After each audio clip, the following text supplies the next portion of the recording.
Hello and welcome back to the Arturia Pigments 3 tutorial series. Today we're going to be having a look at the effects bank. If you've enjoyed this video series and you want to help support the making of more content like this, check out the Patreon link in the description below. That's the best way to do it. Okay, we've got a basic filtered sound which I've just applied a little bit of cutoff to make it less harsh, and we're going to press the effects button. So this takes us into the effects bank. Now there are 9 different configurable effects in Pigments, and they're clustered into 3 groups of 3. We have FXA, FXB and auxiliary, accessed via these vertical tabs.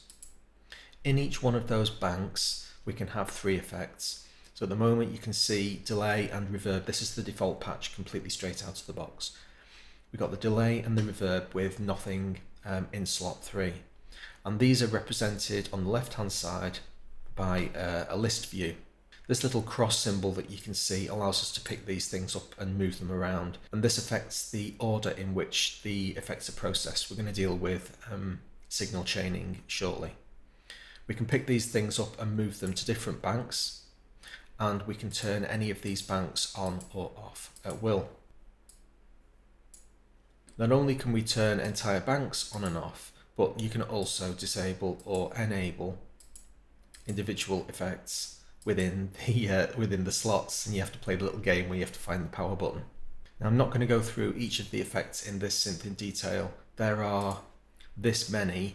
We've dealt with the vast majority of these concepts in talking about the synth. We've dealt with wave folding, we've dealt with bit crushing. So the theory of each of these units should be relatively familiar to you, and the likes of chorus and delay and distortion, everybody's heard of those kinds of effects. So I'm not going to concentrate on the minutiae of every parameter today. What I really want to talk about is the environment in which the effects banks live. So what I'm going to do is throw the reverb away and switch this effect to a phaser. Okay, there's our phasing sound. We have presets that we can select, and then if we tweak this thing and decide that we like the new settings, then we can save that preset. Now this takes some doing. There is actually a text box here. It's almost impossible to see, but it's here. If you click in that text box, then you can say Anthony's phaser, save it, and now that's available as a user-defined preset, and then I can get rid of that again. Okay, so that phase is currently in bank A, and we have a routing configuration that we can see down the left hand side. So it's currently saying that the entirety of bank A is processed first. This is the signal coming out of the main synth, goes to bank A and then into bank B, and then off to the outside world. Completely distinct from that chain, we also have an auxiliary bus, and here's an excellent representation of it from the manual. So we can see FX1 and FX2 in series. Then we have a second signal going into the auxiliary send through the auxiliary bus, and then we have a return level, which is basically the output level from the auxiliary bus. So bearing that in mind, let's have a look at the synth and see what that means in practical terms. I'm going to jump over to the auxiliary bus and turn the reverb off quickly, and then back to FXA and turn the phaser off. So I've just disabled all the effects. Now I'm going to press a note. Have a look at the short-term volume, minus 21.5. If I send a full signal to the auxiliary bus as well, so 0 dB means basically the entire signal is being routed to the auxiliary bus. Now the volume of this sound is going to double. So if we were at minus 21.5, we're now going to be at minus 15.5.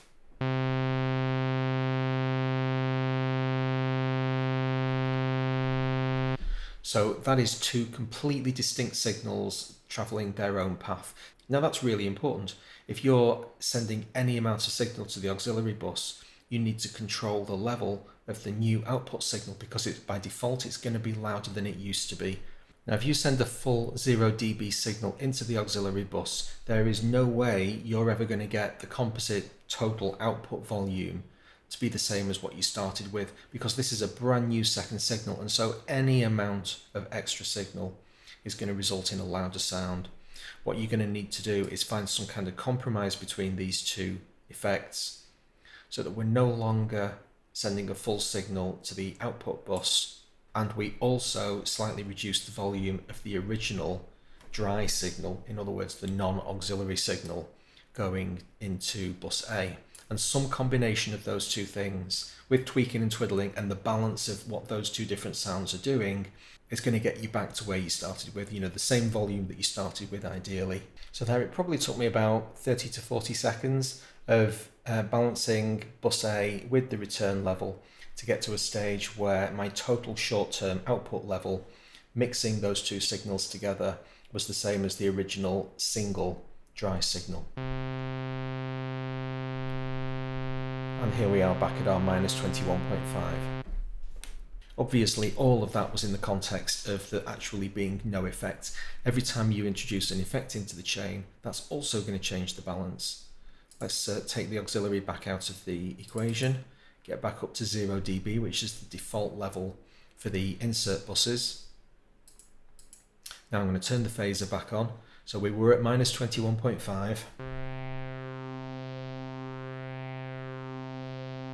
Now we're significantly quieter. So if I introduce a phaser into the signal, and it's there all the time, if it's a fundamental part of my sound, then I would increase the volume of bus A to bring it back up to the default level that it was previously. Let's do that.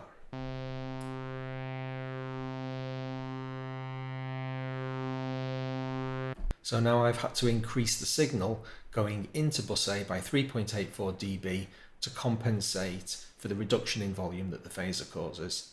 Balancing signal chains is hugely important. Sometimes you'll deliberately want to go over 0 dB if you're dealing with distortion or clipping effects. Sometimes you will want to drive signals stronger, to get a more powerful signal heading into your distortion, for instance, or if you want to heavily compress something, that's absolutely fine.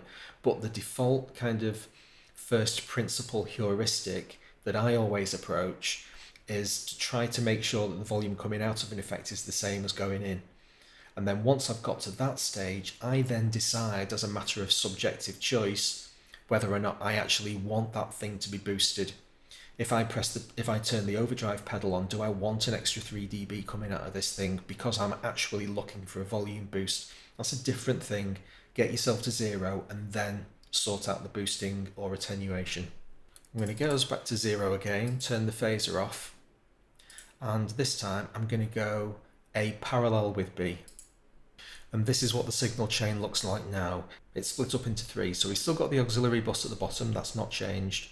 But now instead of the signal going into A and then straight into B and then out, it's split and goes parallel into A and B simultaneously.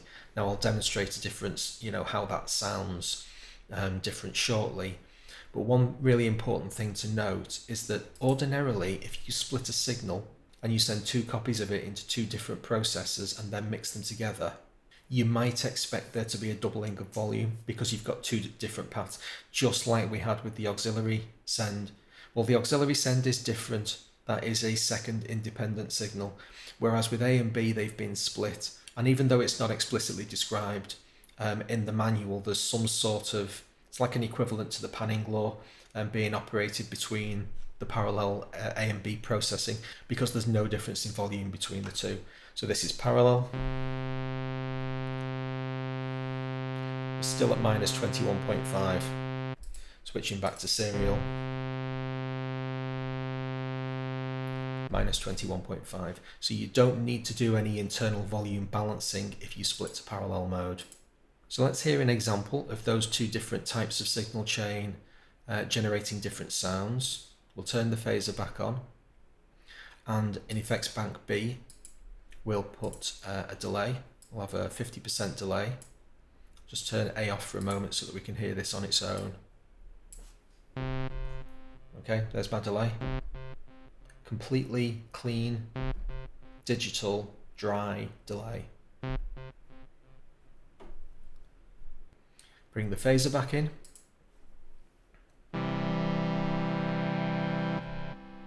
So you can hear a phaser, but you can also hear that it's clean. And then you can hear a delay, and that's also clean. Those two signals are completely unconnected. If I switch back to serial mode, now the phased signal is going into the delay unit. So all of those delay bounces that you're going to hear, rather than being dry, are now going to be affected. And so when I let go of the key, all of that extra sound has phase on it. Clean. Phased. So it does really make a big difference which one you choose. It's totally subjective, completely dependent on what effects you're using, but just bear in mind that you've got those options available to you. Obviously you can send B into A as well.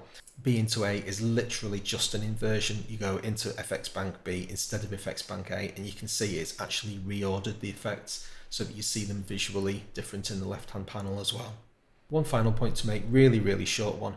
The auxiliary send, if I set that to -36 and then head over to my synth page, it's this control here. It's exactly the same control.